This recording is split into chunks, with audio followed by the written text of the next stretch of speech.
제가 2020년 7월에 유튜브를 시작하고 이제 막 4년이 되었습니다.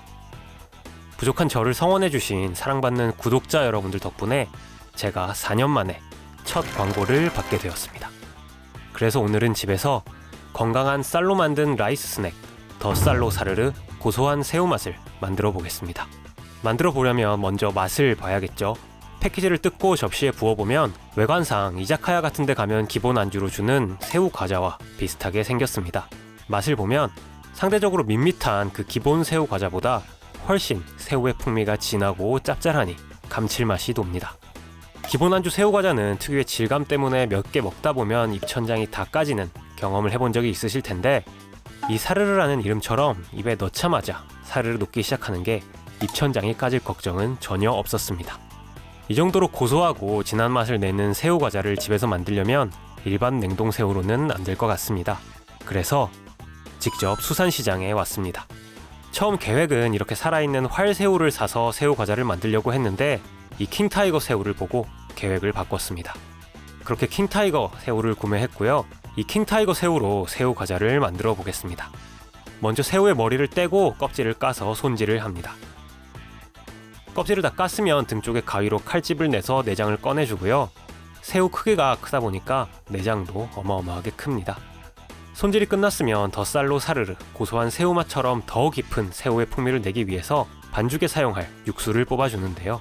렌지에 냄비를 올리고 좀 전에 손질해 뒀던 새우의 머리와 껍질을 넣고 끓여서 새우 육수를 만듭니다. 육수가 충분히 뽑혔으면 새우 머리랑 껍질은 집게로 꺼내고 육수는 고운 체에 걸러서 새우 육수를 완성합니다. 완성된 육수는 잠시 옆에 식혀두고 새우 손질을 시작합니다. 무게를 재서 적당한 무게를 가진 새우를 고른 뒤 잘게 다집니다. 새우를 다 다졌으면 잠시 냉장고에 보관해두고 다음 단계로 넘어가는데요. 더 쌀로 사르르 고소한 새우 맛의 뒷면을 보면 새우 농축 분말에 홍새우가 들어간 걸 볼 수 있어서 저도 홍새우로 새우 분말을 만들어 사용하기로 했습니다. 준비한 말린 홍새우를 그릇에 붓고 머리를 떼어내 몸통을 분리합니다. 몸통을 분리한 홍새우를 돌절구에 넣고 완전히 가루가 될 때까지 분쇄한 뒤 그릇에 모아줍니다. 자, 이렇게 더 쌀로 사르르 고소한 새우 맛의 새우가 준비됐으니 다음은 쌀이겠죠. 더 쌀로 사르르 고소한 새우 맛은 밀가루가 전혀 들어가지 않은 글루텐 프리 건강한 쌀로 만든 스낵이므로 저도 쌀가루를 사용해 만들기 위해 우선 쌀가루부터 만들겠습니다. 준비한 쌀을 깨끗이 씻은 뒤 물에 불려둡니다. 쌀이 충분히 불었으면 체에 부어서 물을 빼주고 그대로 20분 동안 두어 물이 다 빠지도록 합니다. 쌀에 물이 어느 정도 빠졌으면 이제 이 쌀을 키친타올로 잘 감싼 뒤 15분 정도 기다려 겉에 남아있는 물기도 전부 제거해줍니다. 이렇게 물기가 다 제거됐으면 이제 쌀가루를 만들 차례입니다. 불린 쌀을 조심스럽게 돌절구로 옮기고 빻기 시작하는데요. 전에 스탑워치로 시간을 재는 게 어떻겠냐는 댓글을 봐서 이번에는 이렇게 스탑워치를 켜놓고 빻도록 하겠습니다. 열심히 분쇄하다가 어느 정도 가루가 만들어진 것 같으면 이렇게 고운 체에 내려서 고운 쌀가루만 모으고 나머지 덜 부서진 쌀은 다시 돌절구에 분쇄하기를 계속 반복해주면 되는 간단한 작업입니다. 저는 이렇게 총 200g의 쌀을 53분 정도 걸려서 쌀가루로 다 빻았고요. 이렇게 쌀가루까지 완성됐으면 이제 반죽 차례입니다. 큰 보울에 쌀가루, 타피오카 전분, 홍새우가루, 다진 새우살, 소금, 설탕을 넣고 마지막으로 준비해둔 새우 육수를 넣은 뒤 반죽을 시작합니다. 육수는 처음부터 많이 넣지 마시고 반죽의 상태를 봐가면서 조금씩 추가하는 걸 추천드리고요. 열심히 반죽을 해서 반죽이 손에 묻어나오지 않을 정도의 상태가 되면 반죽은 완성입니다. 반죽을 적당한 크기로 자른 뒤 주물주물해서 모양을 잡아 원통형으로 만든 뒤 살짝 눌러서 납작하게 만들어줍니다. 다음으로 랩으로 반죽을 감싼 뒤 양 끝을 살짝 꼬아주는데 이 다음 찌는 과정에서 반죽이 부풀어 오르는 걸 감안해서 타이트하지 않고 여유있게 감아주시는 걸 추천드립니다. 반죽을 다 감았으면 찜 냄비를 렌지에 올리고 물이 끓으면 랩으로 감싼 반죽을 찜틀에 올린 뒤 40분 동안 쪄줍니다. 반죽이 다 쪄지면 냄비 뚜껑을 열고 식힌막 역할을 할 체에 랩을 벗기고 올려서 겉부분이 식을 때까지 식힌 뒤 냉장고에 넣고 하룻밤 동안 속까지 완전히 식혀줍니다. 완전히 식은 반죽은 도마에 올리고 최대한 얇게 썰어줍니다. 얇게 썬 반죽을 식품 건조기 트레이에 서로 겹치지 않게 옮긴 뒤 바싹 마를 때까지 60도에서 6시간 건조시키도록 하겠습니다. 칩이 완전히 말랐으면 트레이에 옮겨줍니다. 이제 마지막 단계입니다. 냄비에 기름을 붓고 불을 켜 칩을 튀길 준비를 합니다. 기름 온도가 190도까지 올라가는 걸 확인한 뒤 테스트 삼아 칩 몇 개를 넣고 튀겨보면 이렇게 부풀어 오르는 걸 볼 수 있습니다. 이제 원하는 만큼 칩을 튀겨줍니다. 기름에 넣고 3-4초면 다 튀겨지니까 너무 오래 튀겨서 칩이 타버리지 않도록 조심하시고요. 자, 이렇게 원하는 만큼의 양을 튀겨서 키친타올에 기름을 빼주면 홈메이드 새우칩 완성입니다. 먹어보겠습니다. 일단 외관상은 홍새우가 들어가서 그런지 엷은 붉은색을 띠는 걸 볼 수 있습니다. 더 쌀로 사르르 고소한 새우 맛과 비교해보기 위해 패키지를 뜯고 접시에 부어보면 확실히 색깔부터 확연한 차이를 볼 수 있습니다. 특히 더 쌀로 사르르 고소한 새우 맛에는 붉은색 새우 분태가 콕콕 박혀있는 데 비해 홈메이드 새우칩은 전체적으로 붉은색인 게 차이점이네요. 우선 집에서 만든 새우칩부터 먹어보면 의외로 괜찮습니다. 솔직히 별 기대 안 했는데 씹자마자 바삭바삭한 식감이 제일 먼저 느껴지고 그 뒤를 이어 진한 새우의 풍미가 퍼지는 게 인상적입니다. 그런데 의외로 짠맛이랑 감칠맛이 부족한 게 한두 입 정도는 괜찮은데 세 입 정도부터는 점점 맛이 밋밋하게 느껴지는 게 좀 아쉬웠고요. 이번엔 더 쌀로 사르르 고소한 새우 맛을 한번 먹어보면 역시 다르긴 다릅니다. 집에서 만든 새우칩에서 느꼈던 새우 풍미는 새우가 아닐 정도로 입에 넣자마자 강렬한 새우의 풍미가 느껴지고요. 뒤를 따라 새우 하면 우리가 머릿속에 기대하는 딱 그 정도의 적절한 짭짤함이 따라오면서 한번 먹기 시작하면 계속 먹고 싶어지게 만드는 매력이 있는 스낵이었습니다. 특히 이 식감이 이걸 어떻게 이렇게 만드셨는지 정말 신기한데요. 입에 넣자마자 사르르 녹기 시작하니까 몇 봉지를 먹어도 입천장 까질 염려는 전혀 없어 보였습니다. 비교해보기 위해 다시 집에서 만든 새우칩을 먹어보면 역체감이 상당합니다. 식감의 차이가 너무 나다 보니까 아까 바삭바삭하다고 느껴졌던 식감이 이제는 굉장히 건조하게 입안의 수분을 다 빨아먹는 것처럼 느껴집니다. 맛 역시 강한 새우 풍미의 과자를 먹다 상대적으로 약한 새우 풍미의 과자를 먹으니까 밋밋하게 아무 맛도 안 느껴질 정도였습니다.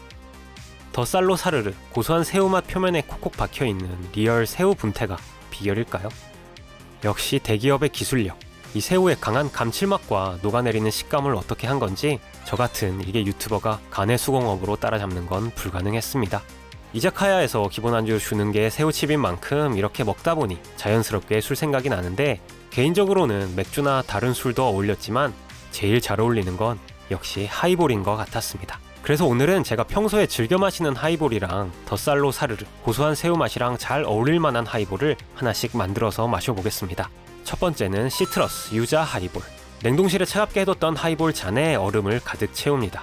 위스키 60ml에 유자청 한 작은술, 레몬주스 15ml를 붓고 잘 섞어줍니다. 진저에일에 탄산이 빠지지 않게 잔 벽면을 따라 조심스럽게 한 캔을 다 따라주고 마지막으로 살포시 저어주면 더운 여름날 즐기기 좋은 시트러스 유자 하이볼 완성입니다.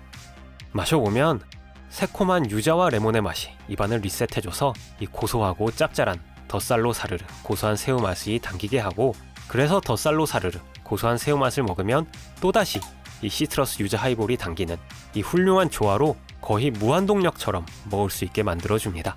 요즘 혼술로 하이볼 즐기시는 분들 많으실 텐데 말씀드렸다시피 이 더 쌀로 사르르 고소한 새우 맛이 종류 불문 하이볼이랑 정말 잘 어울리니까 평소 짭짤한 과자를 좋아하셨다면 꼭 한번 시도해보셔도 후회하지 않으실 겁니다.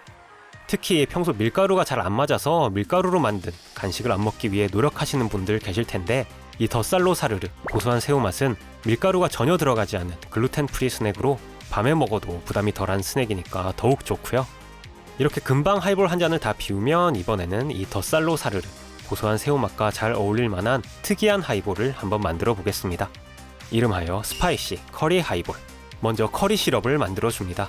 물에 설탕과 커리 가루를 넣고 중불에 설탕을 녹이다가 설탕이 다 녹으면 약불로 줄인 뒤 5분 동안 계속 저어줍니다. 5분 뒤 불을 끄고 완전히 식을 때까지 기다린 뒤 준비해둔 거름망에 커리 가루를 걸러내면 커리 시럽 완성입니다. 차가운 하이볼 잔에 얼음을 가득 채우고 위스키 60ml, 커리 시럽 15ml, 레몬 주스 10ml를 넣고 잘 저어줍니다. 마찬가지로 잔 벽을 따라 진저에일 한 캔을 살포시 넣어준 뒤 마지막으로 레몬 제스트 오일을 짜고 잔에 넣어주면 스파이시 커리 하이볼 완성입니다. 마셔보면 믿기 힘드시겠지만 맛있습니다. 특히 은은한 커리의 향이 새우 맛이랑 정말 잘 어울리는데 이게 마냥 커리 향이면 하이볼을 마실 때 좀 거슬리는 향일 수도 있겠지만 마지막에 짜놓은 레몬 제스트가 잔을 들어서 마실 때 코로 들어가는 커리 향을 확 잡아줘서 입에서만 커리 향을 느낄 수가 있으니까 새우 맛이랑 아주 잘 어울립니다. 새우랑 커리, 실패할 수 없는 조합인 거 다들 동의하시겠죠? 더 쌀로 사르르 고소한 새우 맛과 커리 하이볼도 마찬가지로 실패할 수 없는 조합입니다. 이렇게 듣기로는 괴식처럼 느껴질 수도 있겠지만 정말로 이 조합 추천드리니까 이 하이볼은 집에서 꼭 한 번씩 만들어서 더 쌀로 사르르 고소한 새우 맛이랑 같이 즐겨보셨으면 좋겠고요. 자, 이렇게 오늘은 집에서 더 쌀로 사르르 고소한 새우 맛을 직접 만들어서 하이볼과 함께 먹어봤습니다.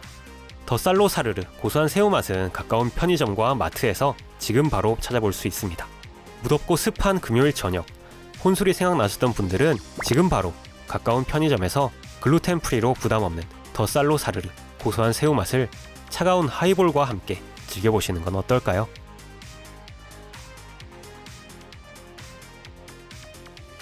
오늘도 긴 영상 봐주셔서 감사합니다.